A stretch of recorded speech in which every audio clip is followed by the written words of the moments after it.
প্রিয় দর্শক, দেশ টিভির দূরশিক্ষণমূলক অনুষ্ঠান দূরপাঠে আপনাদের স্বাগত।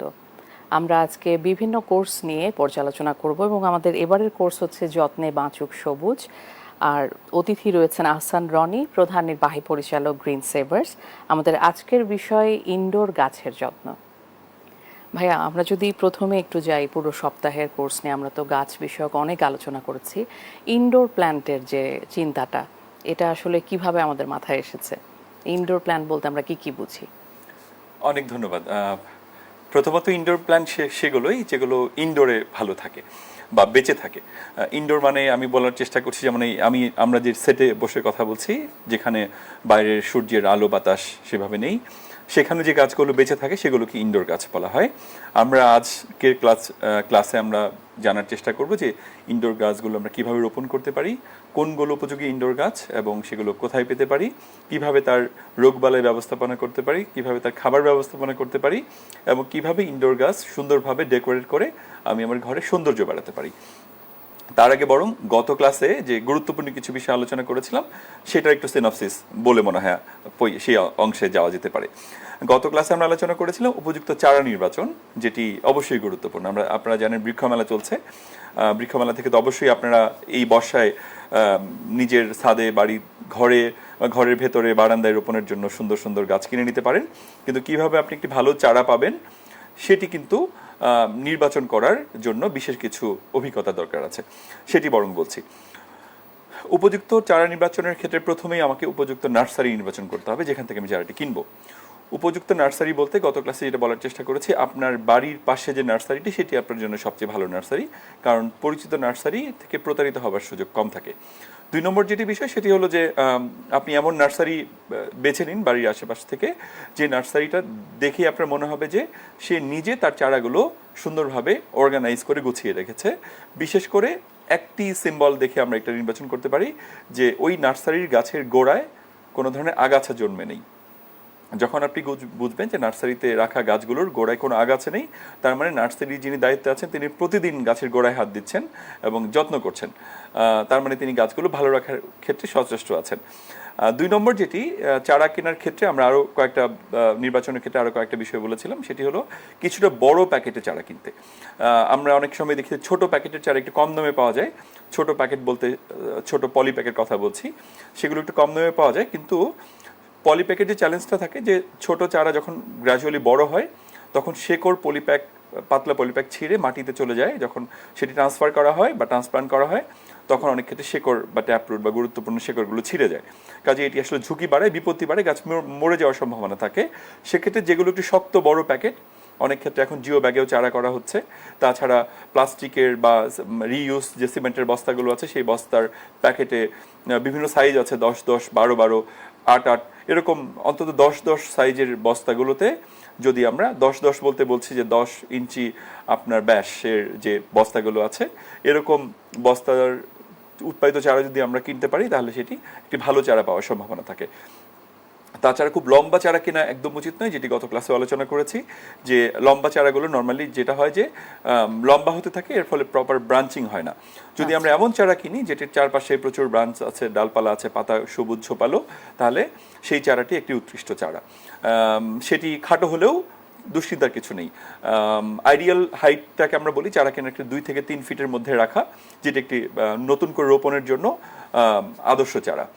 এবং পাশাপাশি ফুল এবং ফল ধরা, বিশেষ করে ফল ধরা চারা না কিনাই উত্তম, কারণ যে চারাগুলোতে ফল ধরে সেই চারাগুলোর মনোযোগ থাকে ফল বৃদ্ধির দিকে, এর ফলে চারা তার নিজের বৃদ্ধির দিকে মনোযোগী কম থাকে।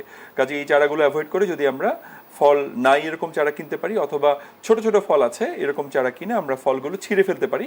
কারণ আপনি হয়তো বা বিশ্বস্ততার জন্য বা নিজের কনফিডেন্সের জন্য ভাবতে পারেন যে ফলটা দেখতে কেমন হয় সেটি বোঝার জন্য একটা ফলযুক্ত চারা কিনতে পারেন, তবে সেটি অবশ্যই ফল বড় হয়েছে এরকম চারা না, ছোট ছোট ফল এসছে বা ফল আসার উপক্রম হয়েছে, ফুল এসছে, এরকম চারা কিনতে পারেন। কিনে আপনি যখন নতুনভাবে রোপণ করবেন চারাটি বড় পাত্রে, তখন অবশ্যই সেই ফুল বা ফলটি ছিঁড়ে ফেলবেন। ছিঁড়ে না ফেললে একদিকে যেমন গাছের ক্ষতি হচ্ছে, পরবর্তীতে শুধু গাছের ক্ষতি না, যখন আপনি একটা বড় পাত্রে ছোট প্যাকেটের গাছটি রোপণ করবেন তখন গাছ মনোযোগী হবে তার শেকড়ের দিকে, এবং শিকড়ের দিকে মনোযোগী হওয়ার কারণে এমনিতেই দেখবেন আপনার ফুল ফল ঝরে যাচ্ছে, যেটি সচরাচর হয় যে আপনাদের অনেক অভিযোগ থাকে যে ফল ধরা গাছ বাসায় নিয়ে গেলাম, কয়েকদিন পরে দেখলাম ফল ঝরে দেখা গেছে, গেল যে আর নেই। হ্যাঁ, অনেক সময় এরকম হয় যে ফুল আছে, গাঁদা ফুল শীতকালে নিয়ে গেলাম কিন্তু বাসায় হচ্ছে না। এক্স্যাক্টলি, এটা একটি স্বাভাবিক প্রক্রিয়া, কারণ গাছ যখন আপনি একটা ছোট প্যাকেটের চারাকে, ফর এন এক্সাম্পল যেমন ধরেন যে এই চারাটা আছে, এই চারাটা একটা ছোট্ট কাচের জারে, এখানে হয়তো বা 1 বা 2 মিষ্টি মাটি আছে, কিন্তু এটি একটি অনেক বড় হবার মতো গাছ, বা এই গাছটি যখন আপনি একটা বড় পাত্রে রোপণ করবেন তখন এই গাছ মনে করবে সে পর্যাপ্ত খাবার পাচ্ছে, মাটি পাচ্ছে, তখন সে তার বৃদ্ধির দিকে মনোযোগী হবে। এটা কি ভাইয়া ইনডোর প্ল্যান্ট বলা যায়? আচ্ছা, এটা ইনডোর প্ল্যান্ট। তখন সে তার ফুল আর ফলের দিকে মনোযোগী থাকবে না এবং ন্যাচারাল প্রসেসেই ফুল এবং ফল ঝরে যাবে। কাজে যদি আপনি সেটি আগেই নিজেই ছিঁড়ে ফেলেন তাহলে কিন্তু গাছের জন্য স্বস্তি। এর সাথে সাথে এখন এই যে যেমন বর্ষাকালে মশার একটা প্রাদুর্ভাব হয় এবং অনেক ধরনের রোগেরও প্রাদুর্ভাব হয়, সেক্ষেত্রে আমরা কি করতে পারি? অ্যাবসলিউটলি, আমরা চারা নির্বাচন নিয়ে কথা বলছিলাম, আপনার প্রশ্নের প্রসঙ্গ ধরে চারা রোপণের প্রক্রিয়া আসা যাক। চারা রোপণের ক্ষেত্রে আমাদের বেশ কিছু বিষয় অবশ্যই আমাদের বিবেচনায় রাখতে হবে, বিশেষ করে এই সময়টা তো বর্ষাকাল, এখন চারা রোপণের উৎকৃষ্ট সময়। তবে চারা রোপণের আগে বেশ কিছু প্রস্তুতির দরকার আছে আমাদের। প্রস্তুতি বলতে ফল গাছগুলোর জন্য আমরা আগেই ফল বা ফুল বা ঘরের ভিতর যে গাছই রোপণ করি না কেন, আমরা প্রথমেই এর জন্য মাটি প্রস্তুত করে রাখবো। ধরা যাক যদি আমি 1 সপ্তাহ পরে বৃক্ষরোপণের চিন্তা করি বা গাছ রোপণের চিন্তা করি, আমাকে অন্তত 1 সপ্তাহ আগেই বা মিনিমাম 1 সপ্তাহ, বা আমরা আইডিয়ালি বলি 10 থেকে 12 দিন আগে আপনাকে মাটি প্রস্তুত করে রাখতে হবে, এবং সেই মাটিটা প্রপারলি ফার্মেন্টেড হবে বা প্রপারলি এটার যে ভিতরে যে গ্যাস বা অন্যান্য উপকরণগুলো আছে সেগুলো, ক্ষতিকারক উপাদানগুলো চলে যাবে, এবং 10 থেকে 12 দিন পরে সেই মাটি ব্যবহারের জন্য উপযুক্ত হবে। কাজে আমরা যারা গাছ রোপণের সাথেই আমরা গাছ কেনার সাথে সাথে রোপণের চিন্তা করি, তাদেরকে অবশ্যই এর আগে মাটি প্রস্তুত করে রাখতে হবে। 2 নম্বর যেটি বিষয় সেটি হলো যে আমরা অনেক সময় গাছ কিনে এনে সাথে সাথে আমরা রোপণ করতে চাই, যেটি গত ক্লাসে আলোচনা করেছিলাম, সেটি একদমই না। কারণ একটা গাছ যখন ট্রাভেল করে এক জায়গা থেকে আরেক জায়গায় যখন স্থানান্তর করা হয়, তখন তার উপর একটা ইনিশিয়াল শক তৈরি হয় বা একটা স্ট্রেস তৈরি হয়। এই স্ট্রেসটাকে রিলিজ করার জন্য আমরা বলি গাছটি কিনে নিয়ে যাওয়ার পর আধো আলো আধো ছায়াযুক্ত জায়গায় বা ছায়াযুক্ত জায়গায় একদিন এটাকে রেস্ট দিতে, একদিন পর আপনি সেটি রোপণের পরিকল্পনা করুন। এবং আরেকটা যেটা বিষয়, রোপণের আগে তো অবশ্যই আপনি গাছের সাথে যে প্যাকেটটি আছে সেটি অপসারণ করবেন। সেটি অপসারণ করার ক্ষেত্রে খুবই সতর্কতার সাথে অপসারণ করতে হবে। আমরা অনেক সময় গাছের কাণ্ড বা গাছের গোড়া ধরে প্যাকেট ধরে টেনে হিঁচড়ে বের করার চেষ্টা করি, এতে করে কিন্তু শেকড় ক্ষতিগ্রস্ত হতে পারে এবং গাছ মারা পড়তে পারে। কাজেই সেটি একদমই না করে আমরা চাইলে খুব আলতোভাবে প্যাকেটটি ছিঁড়ে, ব্লেড দিয়ে স্লোলি ছিঁড়ে আমরা গাছ থেকে প্যাকেটকে আমরা অপসারণ করতে পারি। এবং এক্ষেত্রে অবশ্যই খেয়াল রাখতে হবে যেসব জায়গায় শেকড় প্যাকেটের সাথে জড়িয়ে গিয়েছে সেখানে খুব স্লোলি প্যাকেটটাকে শেকড় থেকে বিচ্ছিন্ন করা, এবং শেকড় যাতে কোনোভাবেই ক্ষতিগ্রস্ত বা আঘাত যেন না পায়। আপনি চমৎকার শব্দ ব্যবহার করেছেন, আমি আঘাত শব্দটি খোঁজার চেষ্টা করছিলাম। এবং আরেকটি যেটি বিষয় যে আমাদের পাত্র নির্বাচনের ক্ষেত্রে গুরুত্বপূর্ণ কিছু বিষয় খেয়াল করতে হবে, যেটা হলো যে ফল গাছ রোপণ করার ক্ষেত্রে অবশ্যই এমন পাত্র নিতে হবে যেখানে যদি স্বাভাবিক বিবেচনায় আমরা যখন মাটি কিনি সিমেন্টের বস্তায়, এরকম অন্তত 3 থেকে 4 বস্তা মাটি ধরে এরকম বড় সাইজের পাত্র নির্বাচন করতে হবে। আমরা আইডিয়ালি বলি যদি আপনি পার্মানেন্ট বেড ছাদে বানিয়ে নিতে পারেন সেটা সবচেয়ে ভালো। যদি সেই সুযোগ আর না থাকে তাহলে অন্তত টিনের যে ড্রামগুলো বাজারে পাওয়া যায়, টিনের ড্রাম, সেগুলো হাফ ড্রাম অর্ধেকটা কেটে নিয়ে সেটাতে আপনি রোপণ করতে পারেন। আমরা এরকমও দেখেছি ভাইয়া যে প্লাস্টিকের বড় বড় ড্রামগুলোতে সেটাও অর্ধেকটা কেটে নিয়ে অনেকে রোপণ করতে পারেন।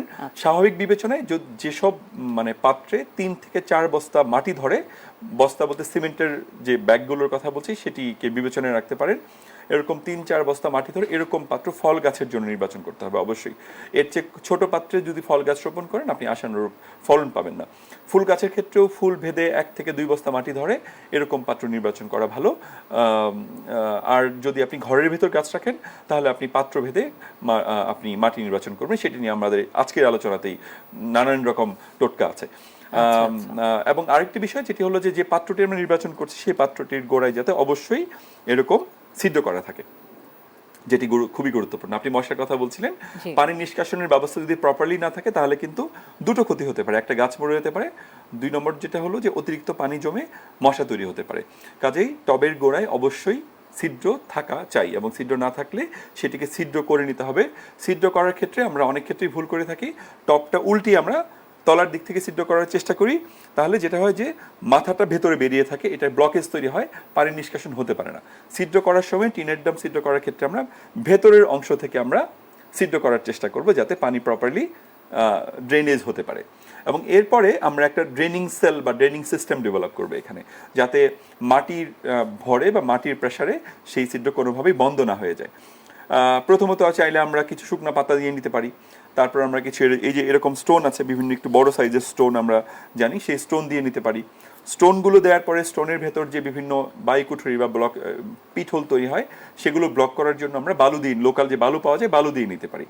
এইভাবে 1 থেকে 2 ইঞ্চির যদি একটা বা 3 ইঞ্চি পরিমাণ যদি আমরা একটা স্তর ফিল্টার করতে পারি, তাহলে কিন্তু সুন্দর একটা ফিল্টার সিস্টেম তৈরি হয়ে গেল।